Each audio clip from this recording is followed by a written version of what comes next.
Hey friends, if you wish to disable show more options in Windows 11, then please watch this video. I will guide you through the procedure. Now, the new procedure, the new context menu is a little different from the older one. If you right click on it, it doesn't show all the options here. You'll have to click on show more options and then you can see all the options in the list.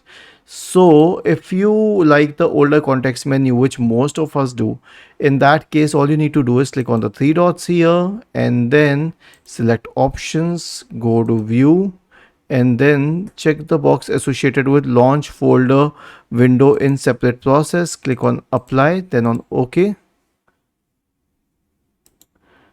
And once this is done, we'll also have to restart our computer. So right click on the start button, select shutdown or sign out, and then restart your computer. This will fix the case with show more options. Was this helpful?